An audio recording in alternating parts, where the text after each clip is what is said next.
Hey, welcome. This is the Conversation Room hosted by Moses. and Margie, and we are excited to come on again. This is just a family conversation, and today we want to talk about the things we are thankful for at Christmas. Um, we don't have a particular topic, but we're gonna flow spontaneously. But this is really around thankfulness, being grateful for this far. So, Moses, get us started. What do you say about Thanksgiving? Or what are you grateful for? What does that, being thankful, what does that mean?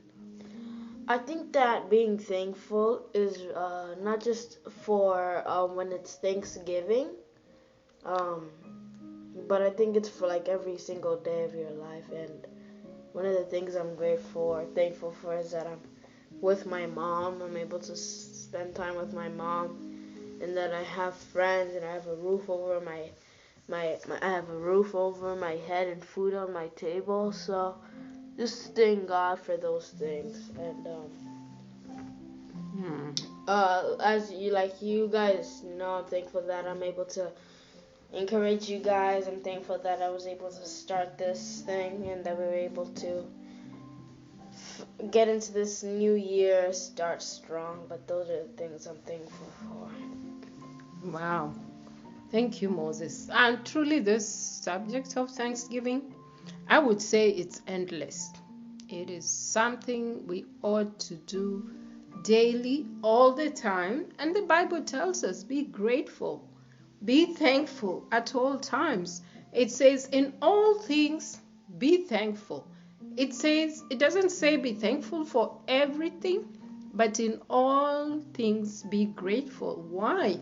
Because gratitude is an attitude, and an attitude can make you go high or go low. If you have the wrong attitude, it will weigh you down. The right attitude is like when you're grateful. When you're grateful, what you are doing is you are acknowledging what is already what you have, what the fact that you are alive. That in itself is a reason to be grateful. And I want to add another angle to this gratefulness conversation, and it's to be grateful for the things that are not working. Why should we be grateful for things that are not working? Do you think we should be grateful?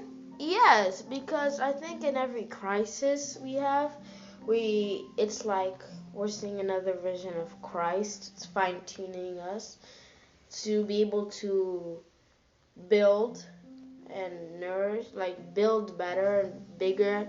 So I think we should be thankful for crises or things that are not going well, because it's just building us up for a bigger and brighter future. I like that, Moses. You're saying that even those things that seem not to be working well, they're actually working for us. And isn't that what the Bible really says? That all things work together for good to them that love the Lord. I like that scripture because it doesn't just say that only some things are working together for good. It says all things. And when it says all things, it means even the bad things. And the reason why is because the control is in God's hand. On our side, we may feel bad, but God, I love one thing about God, He never lost a battle. Mm-hmm. I like that song that says, God never lost a battle. And I like also, I've heard it said that God uses everything to make us win. Even when it seems like we've lost, He can use that situation to make you a winner. And I believe we have so many examples in the Bible where God made somebody come out of adversity to the very end, to their bottom, and God caused them to rise up. He used the same people who were putting him down to now bring him up. I'm not going to mention the name. I'm going to give it as a trivia to Moses so he can tell us about this person in the Bible who experienced so much adversity. Job! I knew that before. You got it, I Moses. got it when you got said it. that you went up over adversity. I knew. It's Job. Good job. So you're a good Bible student. So, can you tell us how Job, do you think he was grateful?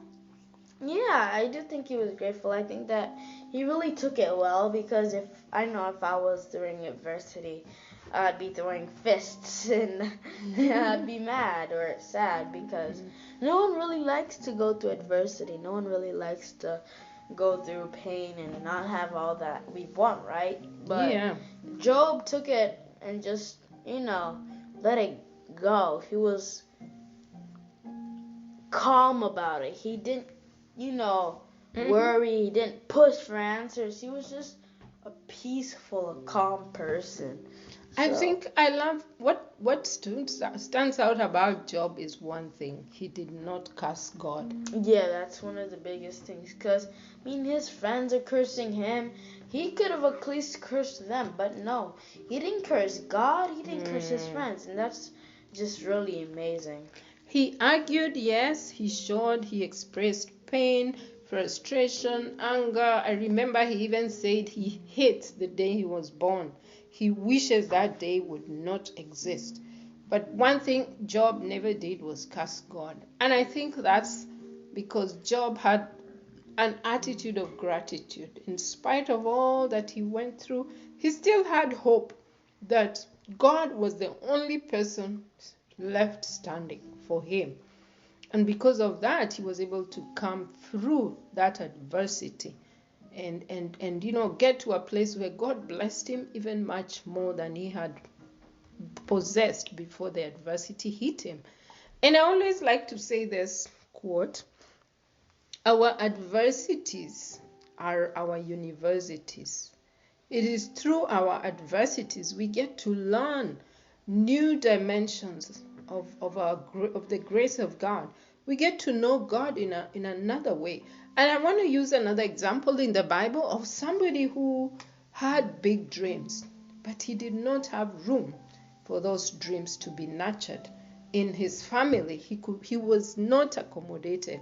He was actually to be killed for dreaming. And that's another trivia question for Moses. Let's see if Moses can tell us who that person is, and then he's going to talk about him. So tell us, Moses, who is this person I'm talking about? They used to say, let me give you a hint. Here comes the dreamer. Jacob. No, I'm going to... Joseph. Yes. I got you there. Yes, it's Joseph, not Jacob. So tell us, how did Joseph go through his adversity, and how was it like his university? When Joseph went through the adversity, he took it as if it was a new way for him to learn, a new way for him to discover. So I really would say yes, Joseph took it very well. I'm getting confused with Jacob and Joseph right now. It's Joseph. Joseph, he didn't get mad. He took it as an opportunity to learn from what he got through that, and each different adversity prepared him for another step. And it just really, it's amazing, because he went from managing Potiphar's house to managing a prison, and then finally to managing the nation that was Egypt. And if I were Joseph, I would have been like, I would go over to Potiphar and be like, see, now I'm better than you. I'm more in power than you. But no, we never hear that Joseph did that. We hear that Joseph was a good-hearted man, and then he brought his family, he forgave them. So we never really hear that he was, he was like, he would be mean to Potiphar. No, we could realize that he was probably nice to Potiphar. But yeah.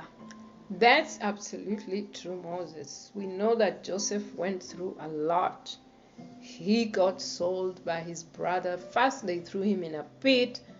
First, he was supposed to die. Then they negotiated. They renegotiated. Then they threw him in the pit. Then he was sold by these rich guys who bought him as a slave.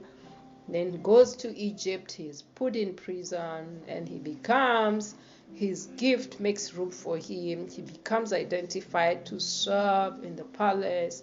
And again, within the palace, another level of adversity attacks him through the wife of Potiphar.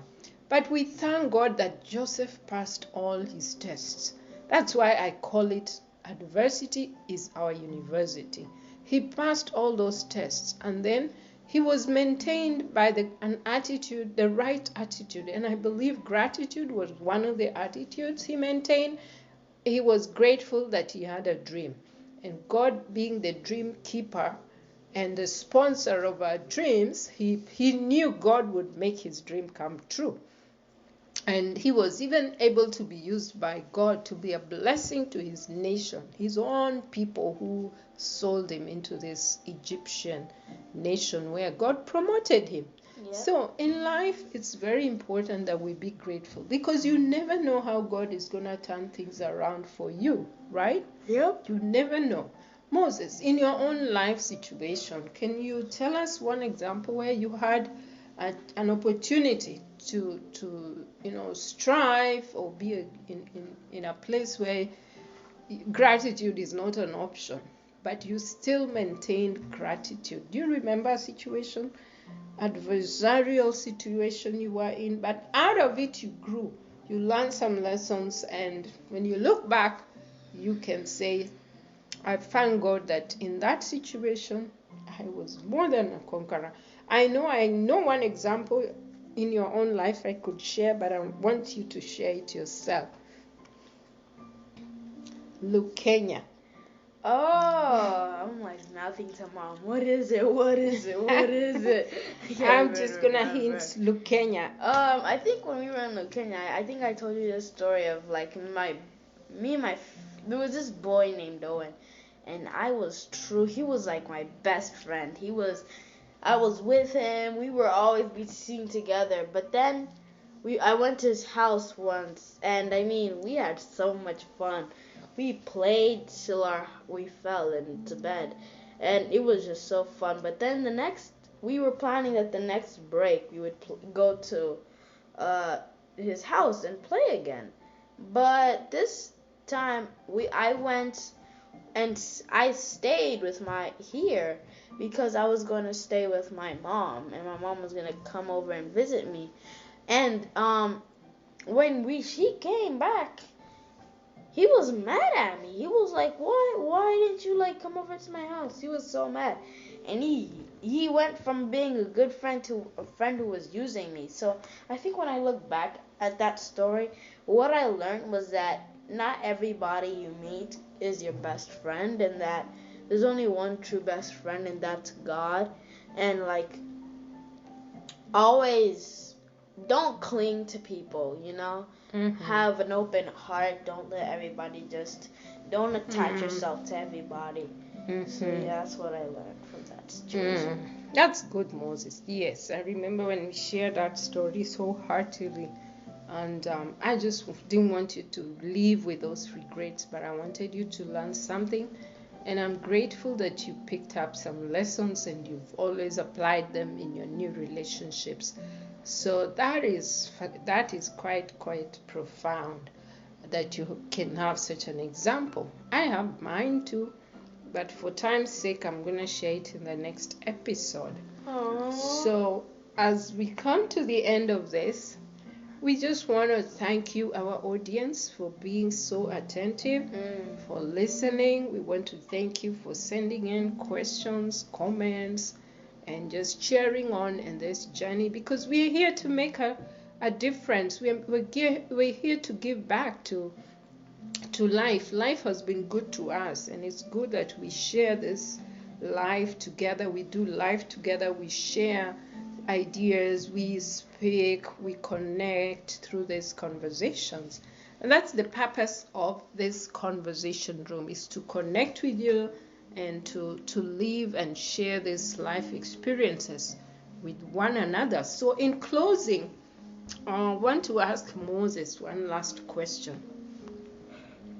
This year, as we come to a close, we are right now getting ready for Christmas, then close the year. I want you to just speak from your heart and give us an inspiration.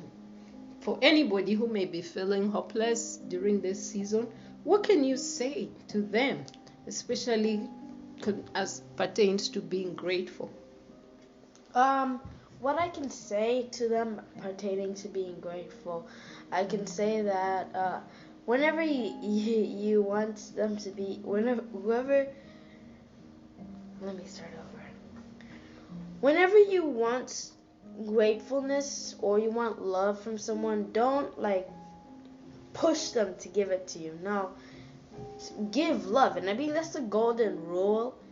Do what you want for them to, what you want others to do to them. And I mean the golden rule is a big part of my life, and I know my mom has seen that a lot, because if I want something, I'm gonna do it to my mom. If I want to go outside, I'm gonna let my mom have a bit of a quiet time to herself, so that she can let me go outside. You see, children's mind work differently. We know how to get what we want. But that's what I do. And I mean the golden rule really, when I learned it, really changed a lot, because I used to be a tempered kid. You could ask my mom, when I wanted something and I didn't get it, I would scream and yell. But now I'm more calm, I'm more understanding.